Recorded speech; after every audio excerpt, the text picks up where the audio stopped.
Honestly, I did. I did burn a lot of relationships, you know, and subconsciously them not knowing what I'm going through, right? And probably one of the hardest times in my life. Because again, you know, I'm at this point where everyone's looking, oh, Ali's on top of the world. Ali got this, Ali doing his thing, right? But I'm lost the whole time, you know? And if it wasn't for like just really hitting that rock bottom, you know, not financially, not, you know, public, not nothing, just like mentally, I'm empty. Spiritually, I'm empty. I got nothing to give, and I'm going into having my first kid. You did that immediately once you found out? Yeah, talk about that, the birth of your daughter. Man, what a time, right? Aria, Princess Aria, and she changed my life, man. She the one that had me kind of reflect on self, you know. You can't be the that you tell your daughter not to be with. Man. You know. That's how I be thinking.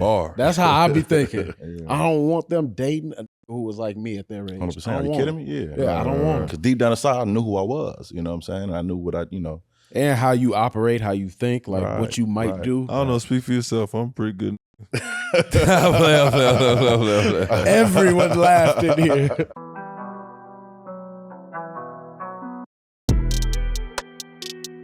Welcome to Iman Amongst Men. We don't shy away from topics other people are too afraid to talk about. We go all the way there. Now let's get it.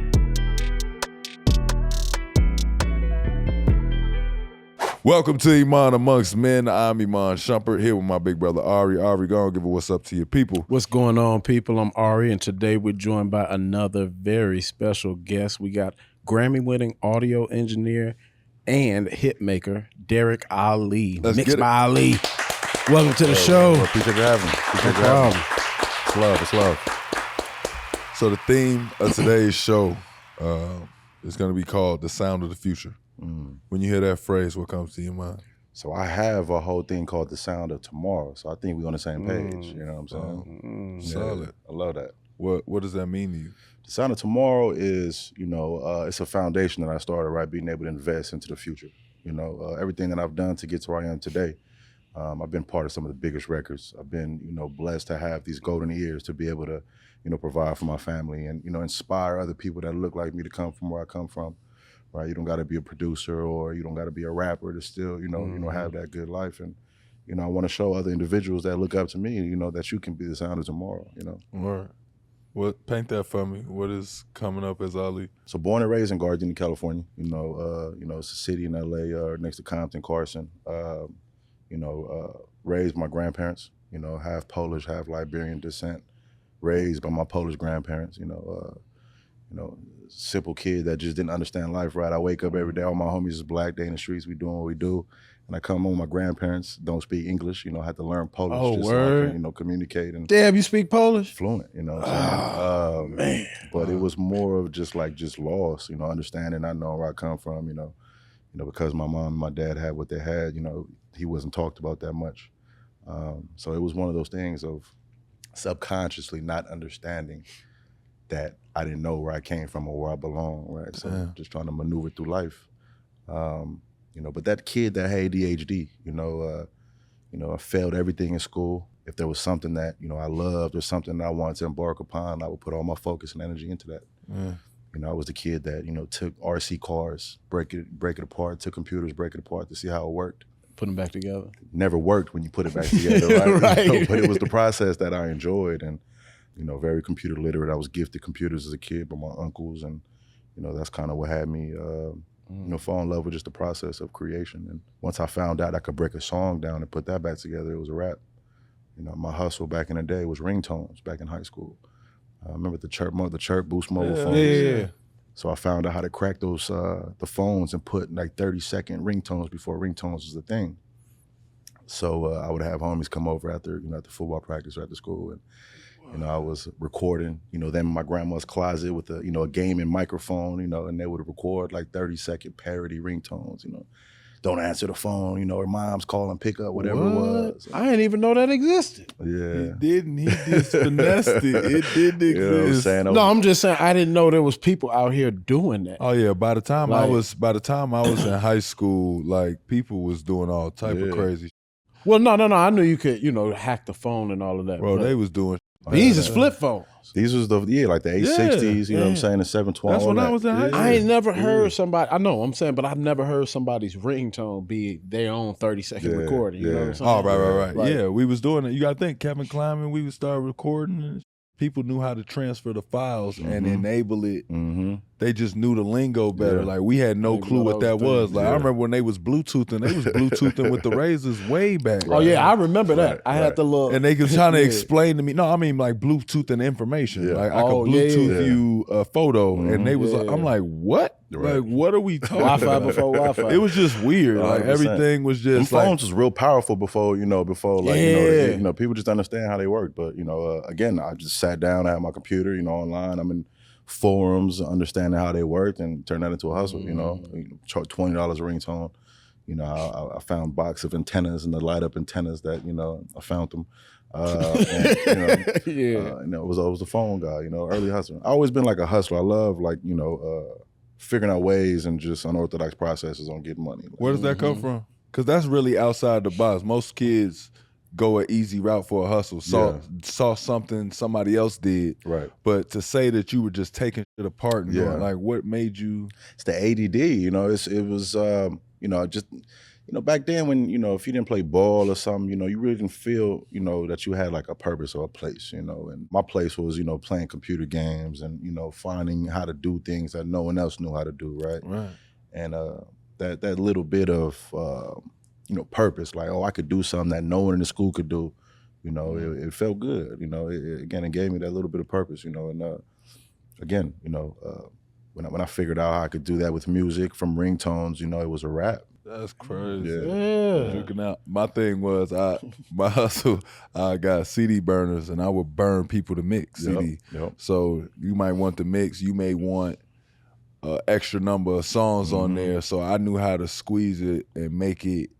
Like I could take 2 songs and make it 1 song, so you have more space on it. Exactly. Like you could just get the whole thing out that 80 minutes. 100%. And it was like doing stuff like that.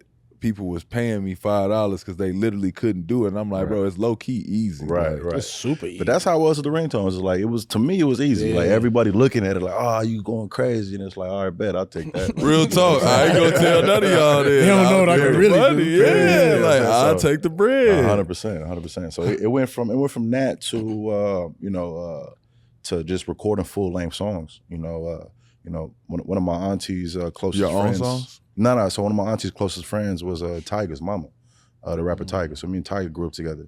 Crazy. Yeah, we from the same city, Gardena. His mom and my auntie was super close. And then he would come over and I did all his early mixtapes. Wow. So from there, mixtapes with DJ Skee. I see you just had Skee up on here. Yeah. So it was Skee, and Skee had a protege named DJ Rush. We did a mixtape called Young on Probation. Copy. And then from there, he went off with, the gym class hero homies, and I found my way with TDE. Crazy, that dog. Is crazy. Early signs of it. How was he back in the day?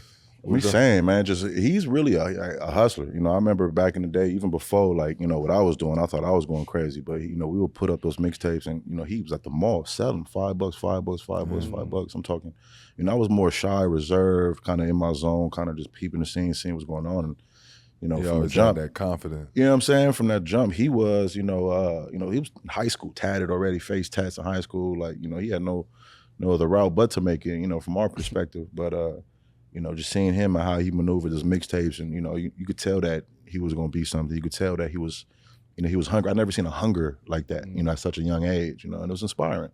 Very inspiring. Cool. Actually, if you think about it, Tyga don't bother nobody at all. He stay out the way, and he always comes back with a relevant hit. Right. I mean, he's really he loves his talent. He loves his art. I like that he don't oversaturate though. Right. Like he's not gonna overdo it or nothing. He'll go away for a little bit, but it's like he knows how to not let a year or two bother you at all. It's like it's a formula. It's a Tyga record that's gonna come. He's gonna have a dope beat. It's gonna be clean.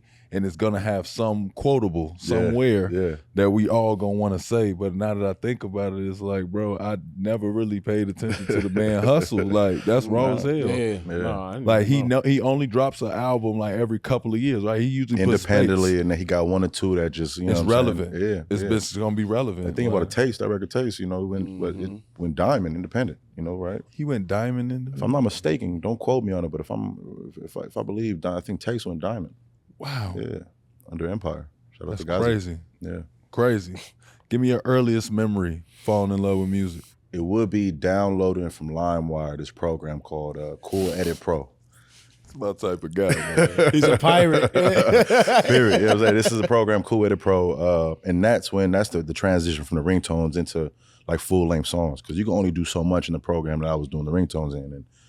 And you know, when I downloaded this Cool Edit Pro program, you know, it was like the first introduction to like a professional DAW, like a digital audio workstation. And that's when, you know, we were doing those early Tyga mixtapes, and then I started to get into you know, the mixing aspect of it, you know, adding reverbs, effects, delays, and, you know, trying to figure out, you know, the sonics. I didn't have two wooden nickels to rub together, right? I couldn't afford the music schools and, you know, all these, you know, I'm looking how I looked, I'm tatted early, I'm big as hell, so it's like no one wanted to mentor me, like I'm liable to go through their pockets, you know? So it was like I had to really figure out on my own. And, you know, early the story was, you know, just countless hours just figuring out how to understand the aspect or the art of audio engineering. How'd you know you wanted to do the audio engineering? When it sat me there for hours and I wasn't bothered by it, you know, when you know, it was only two things. It was one thing at the time was football. You know, I was a DN from my high school, and I ended up getting hurt. I had a bulging discs. I got some herniated discs, you know, from playing, and it kind of sat me down. But it was football and working out at that time, and you know, it was trying to figure out how to understand audio engineering. That sat me down for hours. And when I realized I could make some money off it, I'm like, yo, let's run it.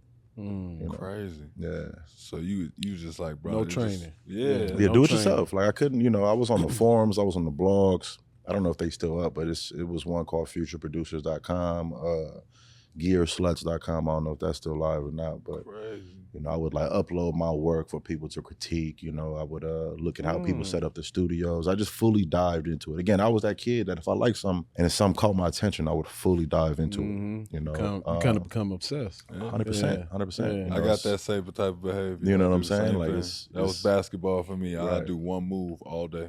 Right. All day.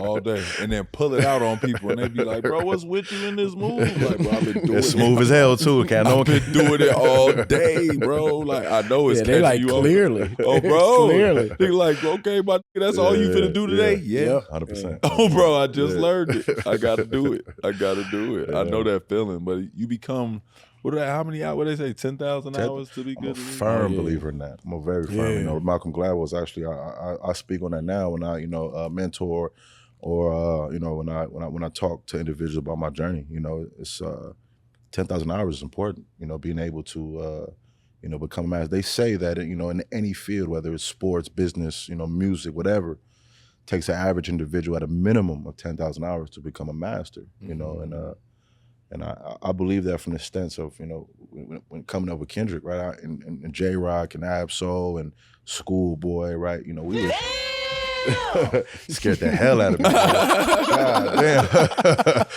But you stunned it off right yeah, there. but it's like, you know, it's you know, the amount of hours that we've put into, like, you know, mastering our crafts, right? You know, people don't realize we put them hours in before anybody heard who any of their names were. And, you know, it resonates when I speak on that time. Like, Malcolm Gladwell is a fantastic writer in general. You know? Shout out to him. Outliers, if you don't know. Speak on your biggest influences. Man, I would just say, you know, for one, the whole TDE crew, Kendrick in general, Dave Free, you know, just, again, for work ethic, the ability to be creative and thinking outside the box, the ability to be able to think bigger than what the average man can think about, right? You know, again, you know, I was, you know, coming up, you know, didn't believe in self, didn't have, you know, anything to look forward to, and I'm seeing individuals, you know, beating odds, you know, doing things at an early stage with the Section 80 projects with Kendrick, and the way he thought and the way he, you know, would just visualize, you know, where he wanted to be in his career. You know, it was, that alone was just inspiring that somebody could think that far ahead. You know, and now, you know, when he signed to Dre became a big inspiration. You know, his work ethic, I think at this time he was, you know, selling beats and, you know, going to the studios with them early. He was the first one there, the last one to leave, you know.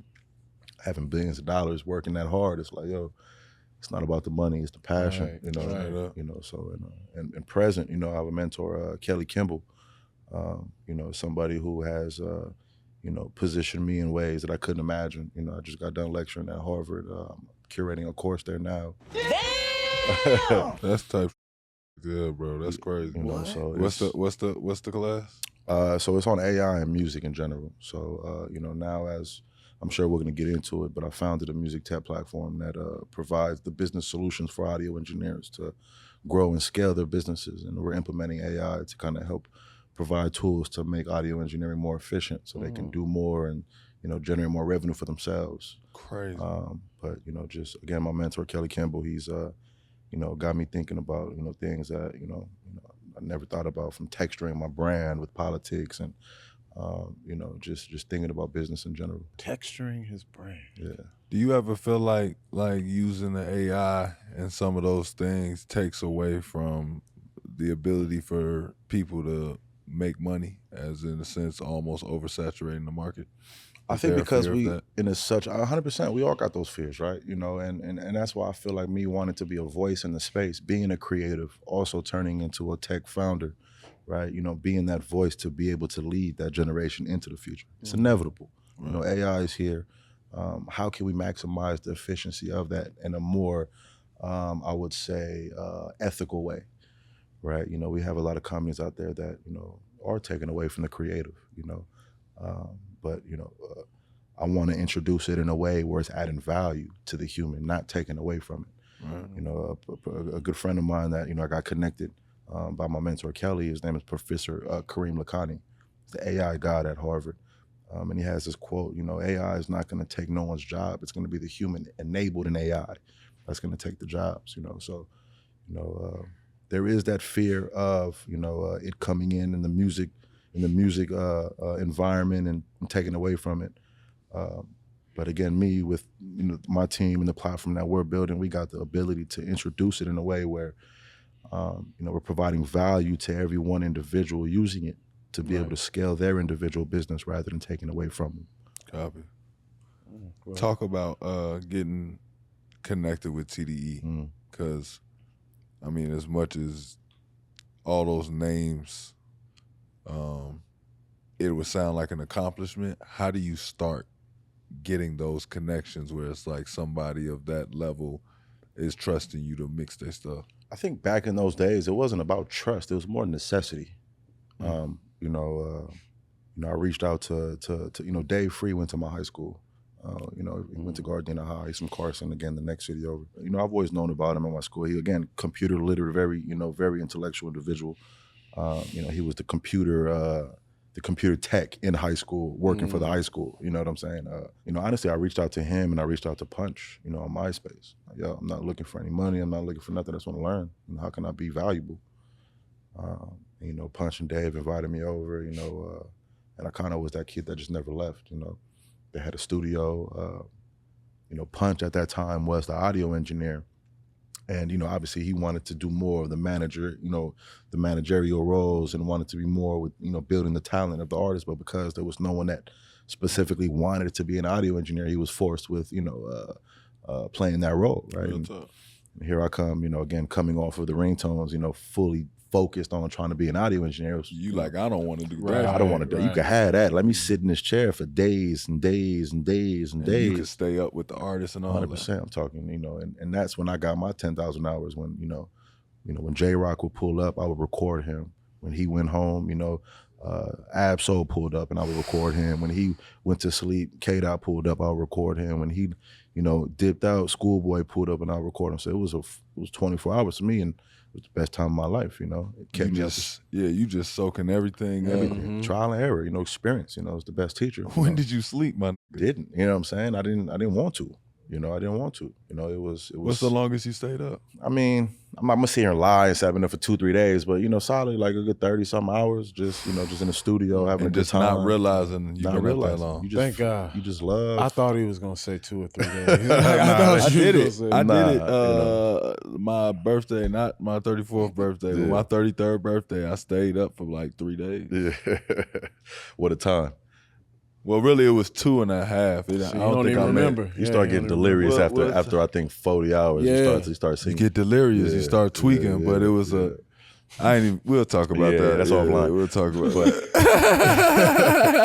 But, you know, again, man, when you love something so much, man, and you got this opportunity, you know, they had a professional studio. I'm not in my grandma's house no more, right? I'm like, yo, like, what does this button do? What does this do? You damn near like making it your home. It was. You know, I moved in. I was sleeping on top dog floor, you know, it was head to foot, you know, me, K-Dot.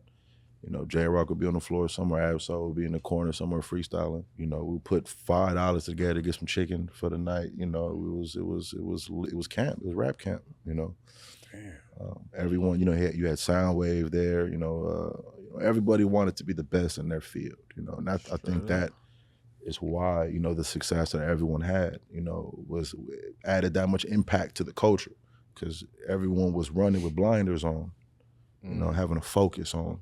What they wanted. Imagine a freeway and every lane was filled with an individual that wanted to be the best in their lane, right? You were forced to be reckoned with.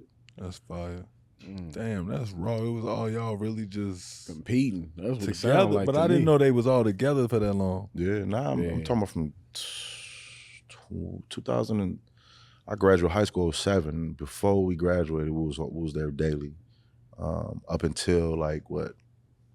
I think everything started getting real serious around like Kendrick Lamar's Section 80. Around that time, that's when things started. We traveled the world at that point, and you know, from there, everyone just became, you know, great. And you know, obviously, life happens, and everyone, you know, starts having their families and you know, doing what they do. But you know, yeah, man, we was, you know, again, we was sharpening each other's swords. That's raw as hell. That's crazy. Yeah, that's crazy. What was it like just seeing somebody come up? And then somebody else come up, and somebody else come up. All word, like everybody going to the league. Yeah, everyone going to the league. Basically. Exactly. I mean, it was.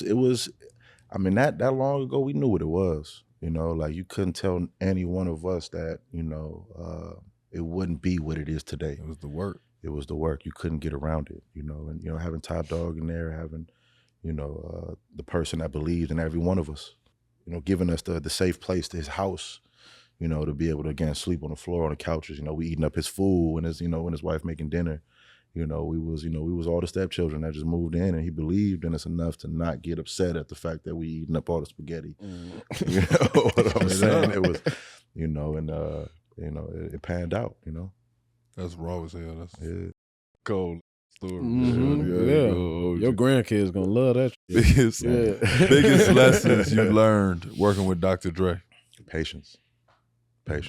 Watching him work, you know, watching him sculpt a snare for an hour until it was perfect. What does that mean? Sculpt? Yeah, I was gonna say that. What does that mean, Kobe Bryant? In every song, obviously, you got the kick, the drum, the snare, you got every element of a song. And you know, when you watching Dre work, you know, he works analog. He works on a big mixing console. And on the console, I'm sure you've seen photos, been in studios where they got those big boards and got all those channels. Yeah. You know, and this is why I mix the way that I mix now. Analog is from Dre. He sends out from the computer every individual sound, kick, drum, snare, vocal, background, hi-hat, etc. And, you know, every sound, in order for a mix to be as clean and clear and impactful as it is, every sound needs to, you know, sit in its own respective pocket sonically, right? And if a snare might be clashing with a kick, right, where you hear that pop and the drum is down here, if they're clashing together, you got to be able to sculpt it where you're removing frequencies from that snare so it doesn't sit with the kick. And watching him kind of work and get, you know, a kick drum or a snare drum or a hi-hat so perfect to where they blend together and everything sounds like you could see through it. I don't know if that's making sense to you until it's perfect. You know, again, it shows you, you know, just the amount of passion and love that he has for the art. You know, and again, watching that, it showed me like this is it's not to be taken lightly. You know, if you respect the art, you know, the art is gonna respect you. Real talk. You know, it's like touching the line on the suicide. 100%. You know, don't cheat yourself. That's 100% right. That's 100% right. And it's a mental thing. You know what I'm saying? Because, you know, again, you can, you know, not touch the ground a foot away from it, right? But then mentally, you know, you didn't get away with that. That's the difference between good and great. Do you ever listen to like a song? How fast can you pick up like they ain't mixed this properly? Or they took a shortcut, or they're ignorant to what they need to do. Nowadays, it's more arbitrary to kind of think about it that way, because the imperfection of music nowadays is what makes it what it is. It's the sound. You know what I'm saying? Some you might get a record like I just did Future's Pluto, Pluto mix that's coming out soon. And when I was talking to Southside, he was like, yo, I want it to sound like a mix. It got to sound dirty, right? And somebody who enters and approaches something with perfection, it's like, how the fuck you make something sound dirty? Like, that's not in me, right? Until you sit back and think about it, like, yo, like that alone is a part of perfection. So, nowadays it's more of just understanding what the artist was trying to achieve, right? And then approach it that way. Whereas in the 2010s, right, when, again, coming up with Dre and all of them, it was more about that perfection, of clarity, of depth, of making sure every sound, is hitting its potential, peak and sitting in its right pocket, right? So, just like everything else, even sonics evolve with time, and I think, from the 2010s to the 20s to, to now, right? That's how I've been able to stay relevant all these years, is understanding that, like anything, you can't stay still, you can't stay stagnant, even sound can't stay stagnant. Damn, bro. I wish I could hear music, how he's describing it. That's what I'm saying, yeah. Like, I'm speechless as to... Because I know what you mean. I've seen you do it, you know what I'm saying? Yeah. And I've seen people do it but I'm like, it look... I'm thinking they just balancing the sound out. They are. No, but the way he described it is kind of like you kind of like molding the beat, like you shaving a little bit off. Yeah. You He's doing, basically saying like the strings right here. I know, I didn't know it was that precise though. Yeah, it's like right when you said this word, right, I can hear the drum is taking your... right. So we're going to make that drum not with your voice, so your voice shines through the speaker. Think about a good way. I tell people it's like refurbishing like a Chevy engine, right? It's like when an old school Chevy gonna run, right? But when you take it apart, when you clean every nut and bolt and put it back together, right? It got a different type of rumble to it, Okay. So it's really, again, it's really sound shaping, leveling and balancing is a big part of it. I would say about 60-70%, but the rest is really, again, every sound from the low parts, the drum, the bass, to the snares, the hi-hats, the percussion, to the vocals, and then from the music, right? It all has to fit inside this soundscape, right? And it's a lot of removing frequencies, adding frequencies, it's like a Rubik's Cube, a constant push and pull, Yeah, that's... Y'all got to come to the studio, man. Come, That's got to be crazy. I can tell you've been teaching this. Yeah. Like you're trying to find a way to dumb it down, just to... But it's cool to just even like hear you know how to walk through it now. Right. Like, you know what I'm saying? Like, it's not like I'm sure at some point, once you learn all that shit, like, it took me a while to realize how to break basketball down to people, how I understood it. Right. But that's the master in you, right? I'm sure when you first started, it was out of passion. It was like you loved it. But once you understood what you was doing. Yeah, right? when it clicks. When it clicks, like that's when you're intentional about it. Yeah. Intention is very important. Straight up. Describe the differences in being a DJ and an audio engineer. They're honestly one and the same, right? In the studio, you're paying attention to the intricacies of every individual sound that's coming your way, and then watching that translate to a crowd of hundreds of thousands and seeing how those frequencies kind of control the crowd. It's kind of a mind. Yeah, it is. I was Kendrick DJ for years as well, and we would travel the world. I'm talking everywhere from the Philippines, Japan, Korea, everywhere, and a lot of these places, people didn't speak English, right? But they're singing the lyrics word for word, when the dropouts and the build-ups came, right? You could see how it electrified that crowd, and it's like, yo, this is important, right? And that's when, again, you double back and you be more intentional when you hit that studio. It's like now it's like, I'm gonna make this drop out here because when it's go on stage, when somebody's performing that, I know what it's gonna do. Right. So you kind of have to experience both to to be able to understand how frequencies and sound and music in general kind of can manipulate crowds. And so most times when you receive something from an artist, to start going through it and mixing and mastering it, when you get it, is there any drops or anything that they already reference, or do people just sort of send it to you how they do it and let you just go crazy? Yeah, that's a great question. I mean, I've been blessed with a career, and I've been blessed with individuals like the Kendricks of the world, you know, the Schoolboys and Scissors of the world, to just let me do my thing because the effects that I add to the record, you know, whether it's a delay or a reverb or something to make you experience a song rather than just listening to it. You know, so you know, the work that I've done early in my career with the guys, it enabled me to kind of, you know, have the ability, you know, if somebody wants to come work with me, like let Ali do his thing. You know, he's gonna add his 2 cents, right? And worst thing, if they don't like it, we can take it off. You know? Whatever you want. Exactly, you know? Take it off. Because I think a lot of people nowadays don't realize, man, we just a tool ourselves, right? You never, you know, producers, engineers, we're never really bigger than the record, right? And you know, that's what I also teach. You know, a lot of people, because of, you know, social media and because of, you know, just that false perception of fame and all the right, people think they're bigger than the music. Ain't no one bigger than the music, you know what I'm saying? So it's a trifecta. It's the artist, the producer, and the engineer, and you know, no one's bigger than the program, you know. Right. Which is that end product nowadays, you know. It's tough nowadays though, boy. With that, you get that social media, people get in front of that camera and they gotta be them. They gotta be them, man. It gotta be, but it with music, it's crazy because even though you want it to be, no one cares. No one cares. We just want the song. That's it, man. And we're gonna want another one in a couple months. Right. And when you think you're bigger than the music, man, that's when you know, if the music is making you who you are, right, you're gonna decline personally, you can decline mentally, or you know, you're just not gonna be that guy no more. Or I hate that it's like that too, because it's like one of the only things where it's like as quick as you give a good album in music, we want another one. Right. Now we want another one. I think it's even worse now because on how we consume it, right? Because of streaming, it's because too quick. It's too quick, so you can't even sit and digest it properly. Right? You remember the 2000s? That's them, no. We listen to albums.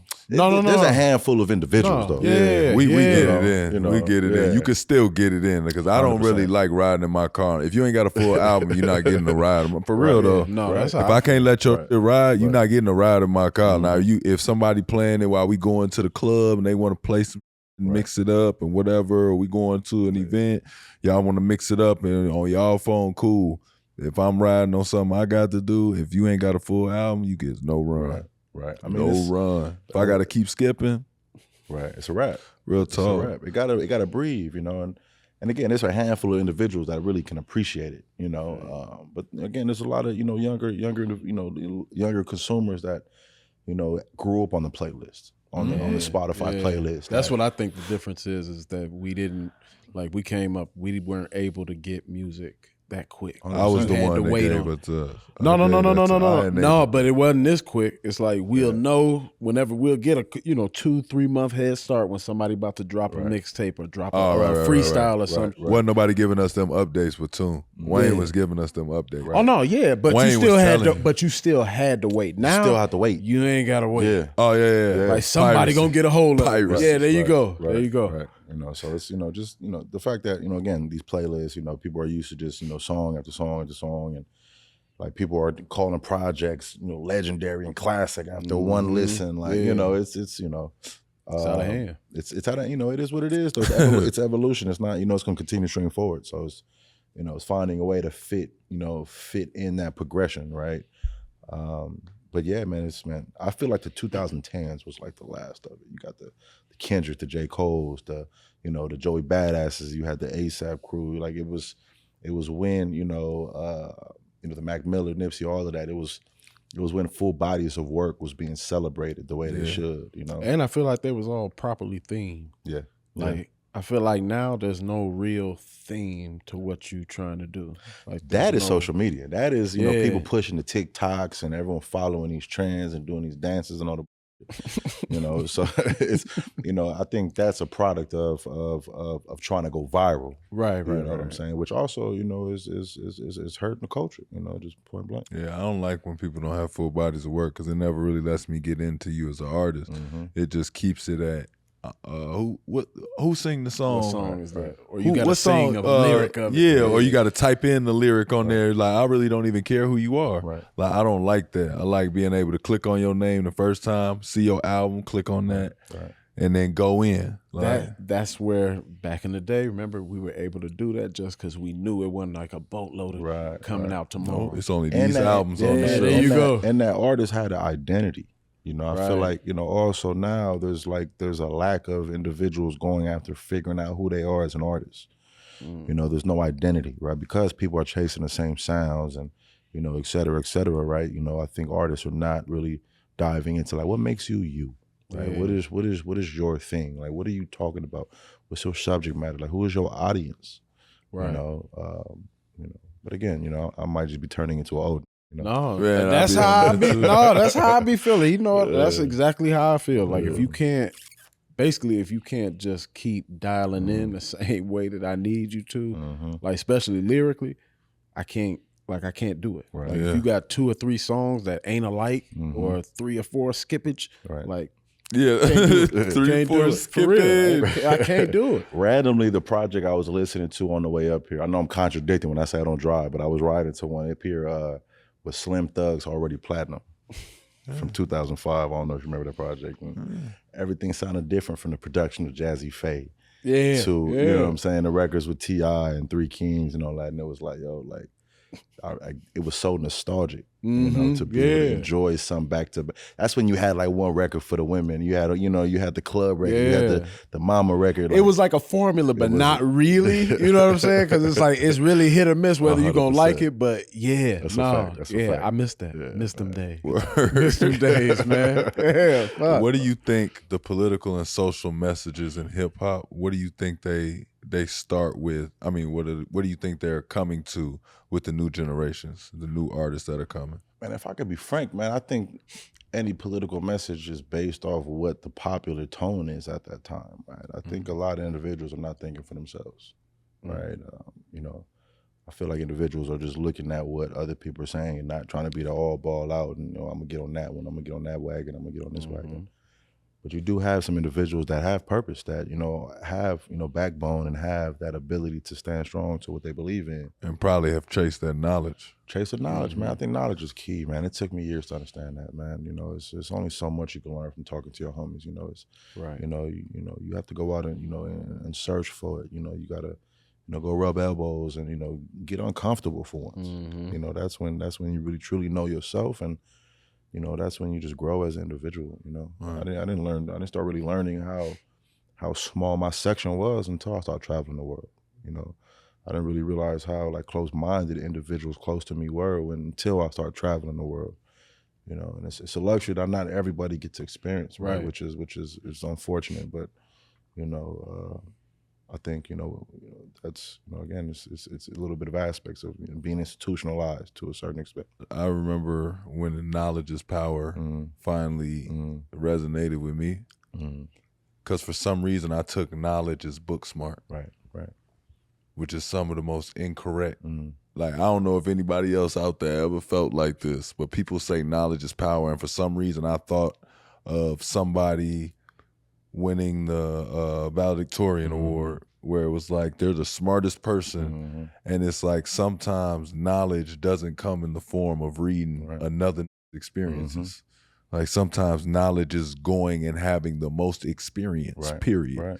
So they have the most knowledge through trying and failing, which is why they might be the most powerful one in the room. But I started thinking to myself, like, yeah, I'm gonna learn this and I'm gonna have the ability to read through this to where nobody could finesse me. I'll get up to that level, but I chased the experiences in life more than anything, and I always started to realize, like, all through it started to realize, like, damn, like when Mog said knowledge is power, like it really is a powerful message, but it's crazy how often people hear sayings and it mean nothing to them. Like that literally meant nothing to me for the longest, because I just saw some white boy sitting here that was smart, got his degree. You thought it was all academic. Yeah, I just thought it was such an academic thing. And it's like, knowledge is like how you came into it. Like, bro, I didn't go book smart, nothing, but I learned how to do this because I just put the time into it.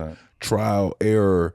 We don't know what we doing to, wait a minute, but we know what sound good. Wait a minute, nah, I get it a little bit. I know what not to do next time. Oh, bro. You know, and it's you 100% right with that, right? It's I feel like a lot of people are just scared of change. You know, a lot of individuals are fearful for what they don't understand, right? And that's when you are, you know, that's when you need to become uncomfortable, is diving in the unknown. you know, I get excited when I wake up and know what's going to happen today, right? Because that might be my biggest blessing, right? It's a failure, it's a loss, right? Because a loss is, okay, now I know what the not to do next time, right? I keep saying that, right? And that, you know, you can't learn that in school, right? You know, it's, you know, experience is too protected. It's too protected. That's what people don't get. I'm like, there's so many people that'll learn a concept, and in school, they like, don't get me wrong, I take a lot of value in everything I learned in school, but some stuff was like, I could be in the middle of reading something and you could tell me that, but because you lined up the statistics of it, I'm like, well, I can't use this into my formula of life, because like it don't apply to you. It don't apply. Yeah, because it's like, this is a job that says 50% of the world middle class gets this type of job. That's the statistics. It's like the job I'm going for, they told me is 0.0003%. I can't. What are we doing? What are we talking about? You know what I'm saying? They make a salary of this and woo and this, and I got to do this many hours in this. Basketball players make this much. What are we talking about? You know what I'm saying? Like, everything always had to apply for me to ever, you know, dive into it or put any time into it. You know what I'm saying? But you get in what you, you get out what you put in, so to speak. You know what I'm saying? Putting that behind that is like the most exciting in the world. You know what I'm saying? It's the fight or flight feeling of, if I go 110% into this, I either fall on my or I fly. Right. But a lot of us, I think a lot of us people are scared of that. They're scared of that, and that's what make us like great, right? Yeah. Because it's like sometimes there's no other option. Yeah, you know you're gonna fall on your. There's no other option. It's like no, I fell. Right. I was embarrassed. No, but I'm saying, but it's just y'all don't remember it. Right. Not even that. No, it's like having your back up against the wall. You ain't got no choice but to, you know, keep your chin up and keep swinging. Right. You have no choice but to fall on your in the sense of, you know, doing something because that's the only avenue you have. That's it. To reach your journey, to reach, you know, these heights that you are dreaming for, you know. So, you know, it's, again, man, everyone has their own path, and that's why it's so important to learn and to constantly just thrive for information, because, you know, through that you're gonna find your way. You bound to, you know. What was your biggest, I guess, bump your head moment? When you was doing it, you had everything, y'all had the momentum, everything going good, but you just bumped your head and had to refocus yourself. Man, bro, that's a deep one. Man, it's funny because I never even talked about this with nobody. Like, it was a point in my life where I was like, I was on top, bro. I did everything, you know, and I got on drugs, you know, and I bumped my, you know, I lost everyone close to me. I lost, you know, you get caught up in that life of just, you know, got money, you know, you doing this and doing that. It slowly was slipping away from me, you know, and you at this point to where you don't understand what's going on because you ain't never been here before, right? You ain't got no one telling you right from wrong because everyone's a yes man, you know, whatever the case might be, right? And that was 2017, 2018, right? I think I just got off of doing Control with SZA, you know, and, you know, deep down inside, I'm screaming for help, you know, but it's like, you know, who am I gonna talk to? Everyone is beneath me. How crazy is that to be just the Control? And you feel or to just like have it together, you know, for this amount of time that these people know you, and then all of a sudden you just like, man, I'm just saying for the name, the symbolic name, Control, like in the field, like I had no control, you know what I'm saying? And, you know, that's when I could have, you know, honestly, I did burn a lot of relationships, you know, and subconsciously they're not knowing what I'm going through, right? And probably one of the hardest times in my life, because again, you know, I'm at this point where everyone's looking, oh, Ali's on top of the world, Ali got this, Ali doing this thing. Right, but I'm lost the whole time, you know. And if it wasn't for like just really hitting that rock bottom, you know, not financially, not, you know, public, not nothing, just like mentally, I'm empty. Spiritually, I'm empty. I got nothing to give, and I'm going into having my first kid, you know. So, you know, I'm like, you know, it was probably one of the hardest moments of my life. And if it wasn't for my daughter, man, who knows, right? You know, it's, you know, you now have something bigger than you, you know, getting ready to enter this earth, and you know. You ain't got no choice but to kind of, you know, figure it out, you know, get together, you know. Oh, bro. You know, so it was, You did that immediately once you found out? Yeah, talk about that, the birth of your daughter. Man, what a time, right? Aria, Princess Aria. And she changed my life, man. She the one that had me kind of reflect on self, you know.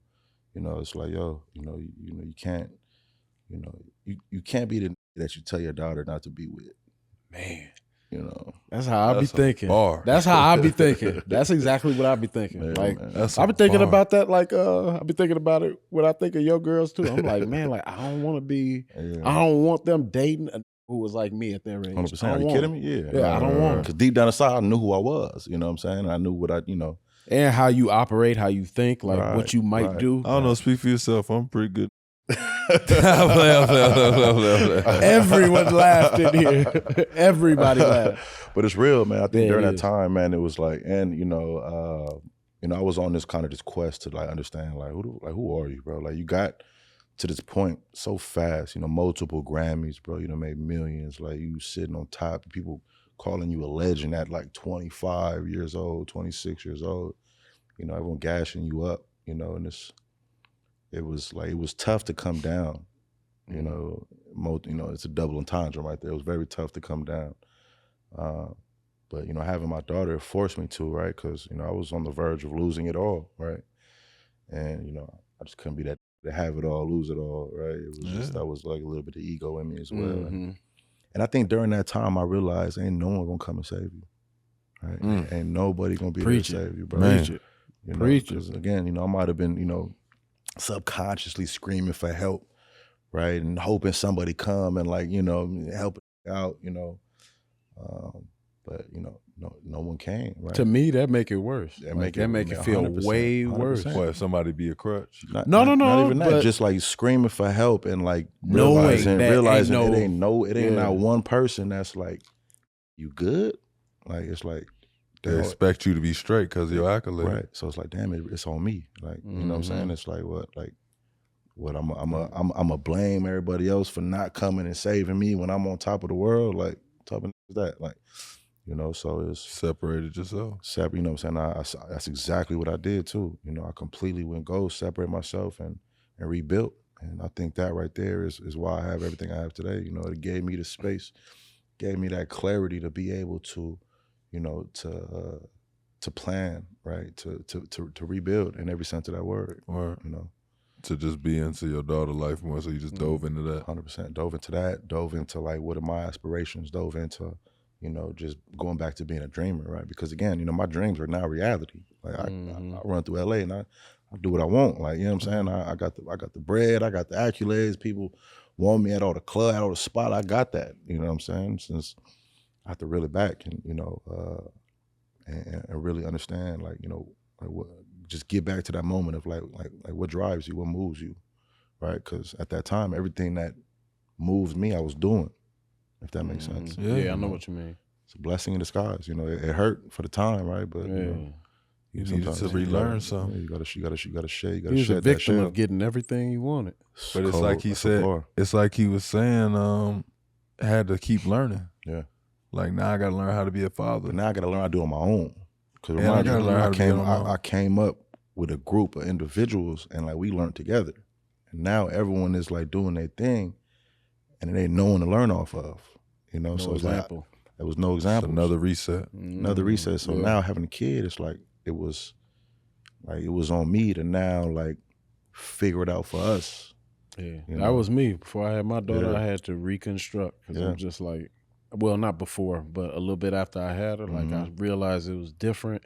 I have a son that's older, so I realized it was different, and that's exactly what I had to do. I kind of had to tear myself down completely 100%.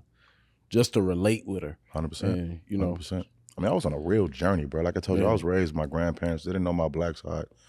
I'm on Facebook. You go to my Facebook now, I'm reaching out to my mom finally told me my dad's real last name, and I'm on Facebook looking it up. I found hundreds of cousins. Like, you know what I'm saying? Like I went through a whole like just like who are you? Identity crisis. 100%, right? And step by step, behind the scenes without no one knowing, I put that work in. So you kind of brought your family back together. Kind of, yeah, he did. Yeah, I reconnected with family members, cousins, and brought people they didn't even know. Are you kidding me? Like just my family history, you know, I don't want to talk too much about it, but like, you know, in Liberia, I got some roots, like, you know what I'm saying? And kind of explains a lot about, you know, my motives, and explains on, you know, my tenacity and my ability to kind of fight based on, you know, where we come from. And it's like, it showed me a lot, you know, it gave me a lot of, you know, it gave me more purpose and more fuel, right? You know, oh, that's great. You know, any type of motivation somebody could pull from any type of circumstance to get out is dope. Like, and that's why I'm big on educating now. You know, big on that. You know, teaches people how to channel that too. Channel that, and just to think within, right? You know, because everyone, you know, look at us and what we've done. Oh, they got it figured out, but we trying to figure it out daily too. You know what I'm saying? And it's like coming down surface level. It's like, nah, man, just, you know, I got these things called like these plug-ins to success, right? They sound corny, but it's things like discipline, work ethic, sacrifice, patience, right? Certain traits that any individual needs to make it through life. Not being a businessman, being a music creative, an athlete, right? As being a good person. You know what I'm saying? Yeah.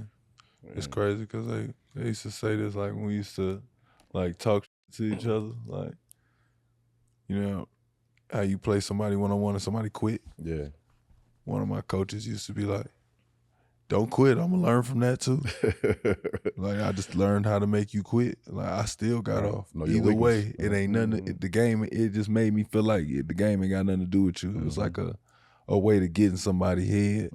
So it's like we would say it and talking until they click in somebody's head what you actually just said to them. And it's like, now you can't quit. You know you can't win, so it just make you more mad. But it's actually a real mind to go through some knowing like no matter what, I'm gonna learn. Like even if somebody come in there and I'm trying to get them to learn something and they're not learning, they're not picking it up, or they're not trying to be receptive to it, I can still learn through how can I teach somebody that's not receptive to this information? Like, you can learn from them. Like you learn, you still learning from them. Like, that's the thing, man. People don't realize, man. Every individual, so many humans out here, man. Everyone has a piece of knowledge or a piece of experience that someone ain't been through, right? And it's like, you know, even that little bit of knowledge goes so long. You can't learn that in no book. Real talk. It's a shame that you got to get way older before you learn it. Right. Like, well, you need experience. But it's something about the brain that won't. It's the development. It's got to be the development of the brain. 100%. But it's like, why couldn't I connect that dot? Yeah. Like it's like it seems like such an easy. Right. But it's just like your 19-year-old self just don't care. Don't give a. Yeah. You feel me? Like 10 people told you that. I told you though, when you get to that point, it's dead. Right. It's dead for him. Crazy. I hate to say it, but he dead. Yeah, he gone. He gone. Bro, yeah, gone. Like that's all they was saying, and you took offense to it for years. Right. or it's the simple fact is, you know, your family member or somebody telling you something over and over, and you ain't never listened, but some random person say the same thing, and like, oh, you right. Oh, bro, and your family member be like. I've been saying this. What role do collaborations play in your work? Actually collaborating with the artist, because I know a lot of times people just send you something to mix it. Yeah, I think that's the best part of it, right? Because it's, you know, I'm blessed to be in a point in my career to where I get to pick and choose on what I want to work on. Like, I don't waste my time for nothing and nobody, right? So it's like, you know, in order for me to even want to work with you, we got to have a conversation, right? And that's where the collaborative starts, right? Like, I want to understand. You know, what you like, what your purpose are, just like what are you trying to achieve with this body of work? What are you looking for, right? And now also it's like a pre-interview, right? You know, in the sense of just understanding where can I fit, you know? Do you want me to not touch it at all and just give you what you want? Can I do my thing?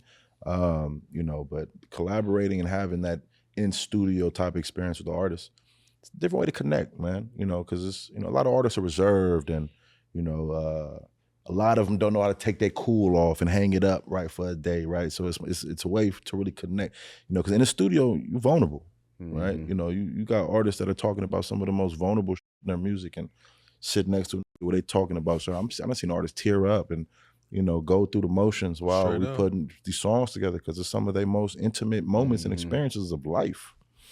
You know, so I figured out how to channel that. You know, I figured out how to, you know, use that as a way to kind of really help that artist on their journey. You know, I look at the relationship of an engineer and an artist like, you know, going on a road trip with your homeboy, right? You know, it's, you know, the artist might be in the passenger seat, right? Knowing where they want to go, right? With a map, right? But it's on you to take them there, you know, and I think that alone has allowed me, for one, to build some of the closest relationships, some of the biggest artists in the world, and also how to, again, just to play my role in a way where, you know, I'm being respectful, but also I'm pushing that artist. We're pushing it together for the main product, right, which is that song. Like, nobody's bigger than the program, right? You know, so I think, you know, if an artist, you know, doesn't want to come sit with me, that's one of the things that turns me off. And I'm like, you know, this project might not be with me. It might not be for me. You know, I'd rather go sit at the house in the hot tub with my girls, right? You know, but if you really want to embark on this journey and walk out with one of these Grammys when it's time, right, then I'm willing to stay up with you. I'm willing to fight for you. I'm willing to challenge you, right? I'm gonna let you know, let's do this over. Let's get this take over again. Right? Let's do an ad-lib, like, let's try this. Right? Let's do something different. Let's try to, you know, let's go for the gold. Real you talk. know? If we're gonna do it. If we're gonna do it, it's like anything. It's like being in school. Like, again, as you older, you realize, damn, the answers was in the book. Like, you know what I'm saying? The answers, all the answers was in the book, right? You know what I'm saying? And I'm here in school already. Like, might as well open up the book and get the answer. Right. So it's like with the artist, it's like, yo, like, we in this, like, are we gonna do this or not? Right? You know, because definitely could find some other shit that I could do that's more valuable for my time. Damn, boy. Yeah. If I didn't have nothing to do, I'd be like, I was just playing. Like, I'm gonna get my. I don't even need to do that. Hey, what's the? Have you ever worked with an artist and had to say, like, midway through, like, I ain't saying name the artist, but I'm saying, have you had it to where it's like, I thought I could do this, but this ain't gonna work. This ain't gonna be beneficial for either one. 100%, bro. 100%. Like, I done went bad on in the studio. Like, you know what I'm saying? Like, again, it's like, don't come in here with an ego, bro. Like, if we talking about something, like, take your glasses off. Like, you know what I'm saying? Like, don't, like, you know what I'm saying? Like, be a man.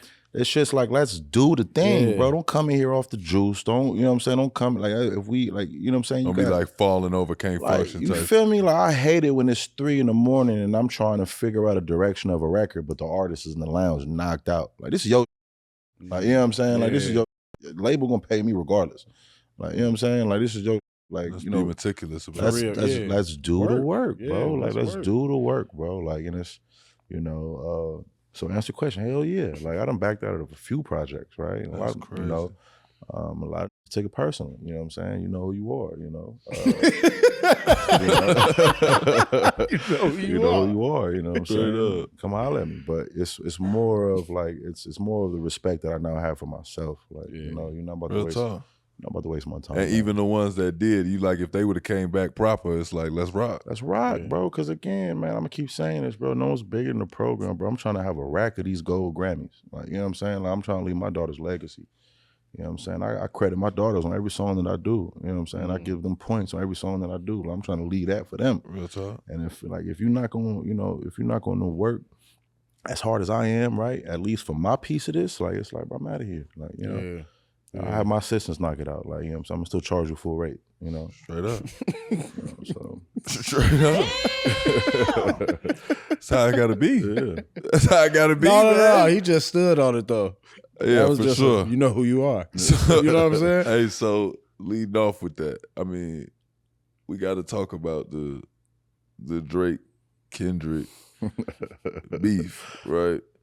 Let's talk the impact on the culture it had.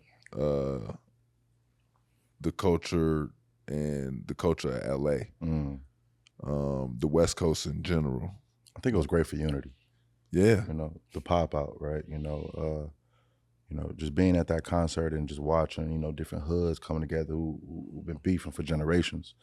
You know, individuals coming together, right, just for the purpose of like supporting hometown. You know, again, man, I think it was necessary for that. You know, and I think what that did when they talk about collaboration, I think LA and just the West has suffered in the sense of not having that collaboration because of the hood politics, right? And I feel like that door has been now kicked wide open. You know, sometimes you got to do bad to do good, right? And you know, some bad had to happen. I ain't even from here, and I was just like, needed this, right? Like, especially the ones from here. It's like, y'all needed this, and to see it, man. But to see that they didn't have to beef. That's what I'm saying. It's just like all this is needed. It's necessary for that. Because y'all, I ain't gonna lie, they was acting crazy last year.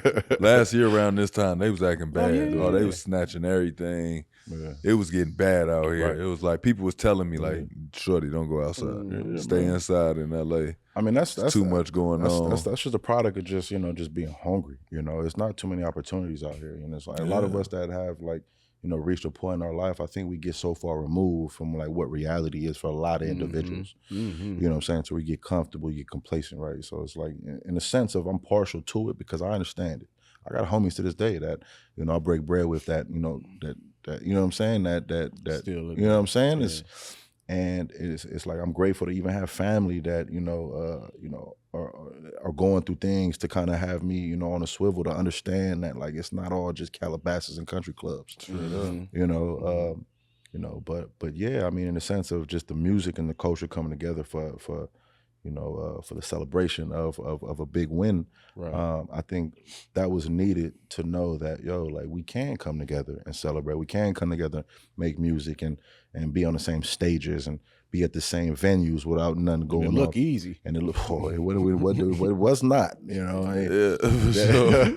definitely was not. But I think for anything, even what I've been saying, like my brother DJ Head, we talk about it all the time, man. And shout out to DJ Head. That's our boy, man. We just hopped off Warzone, Shorty. I'll give me 2 days. You play? I'll be back.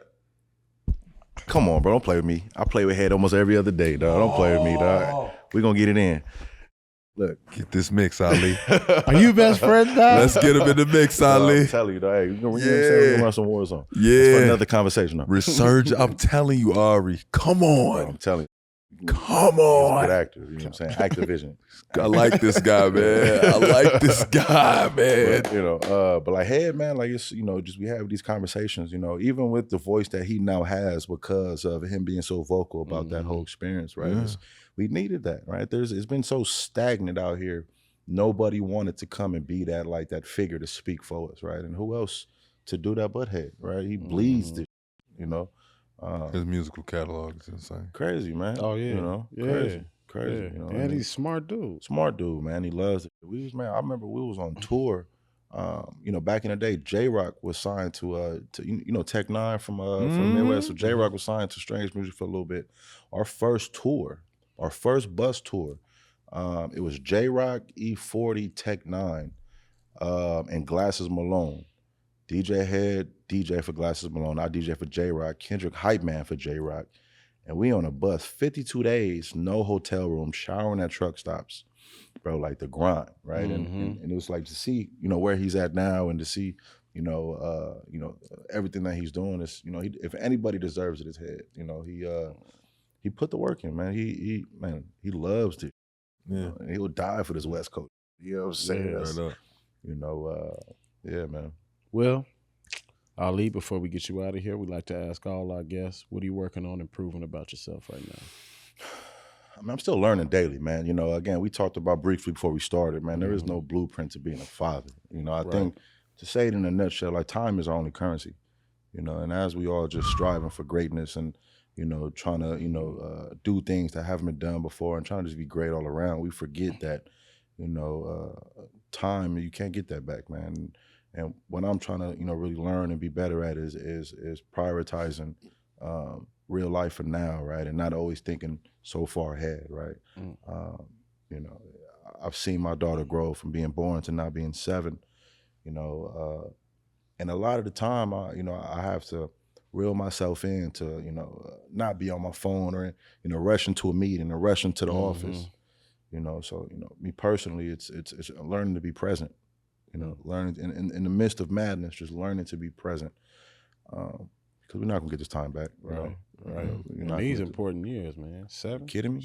Important years, and it's I don't, again, man. Just like I didn't want to be the piece of I didn't want my daughter to be with. I don't want to be the father that missed all of these moments as well, right? So it's just it's another point in my life on which I'm I gotta reel myself in and learn how to be better.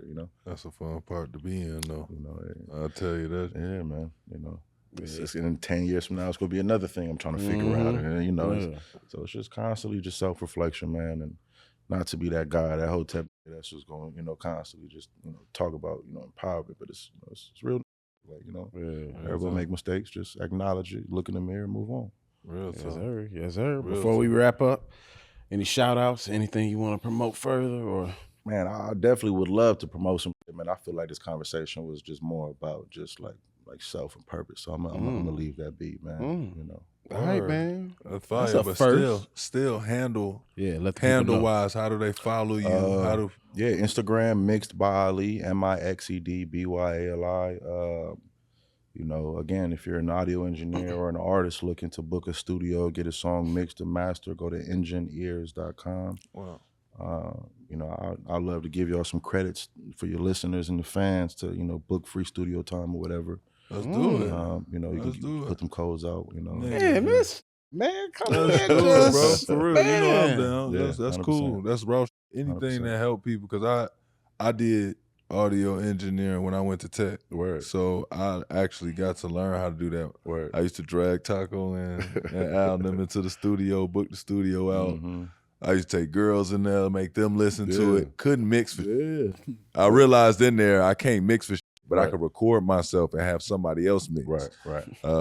I couldn't. Yeah, I tried to mix the instruments and he ended up letting me just mix the MP3 because he saw He's like, no, he ain't got it. Yeah, he got it. He cool. He realized, he realized like he don't even like instruments. Yeah. Like I didn't like nothing but the bass and pianos. Like everything else, I didn't like mixing it. I never understood drums good.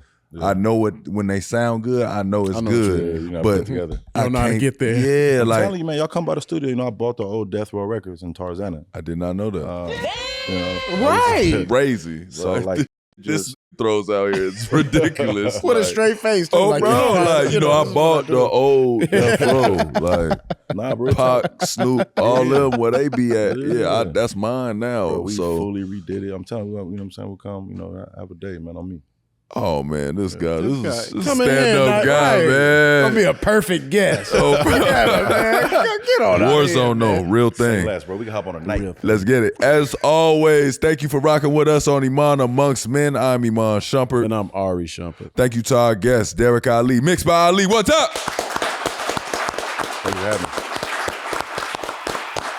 Now make sure to rate 5 stars, subscribe, and review wherever you listen to your podcast. And to watch the full video episodes, you're going to head over to YouTube, search Iman Amongst Men, and click subscribe. And until next time, y'all, we are gone.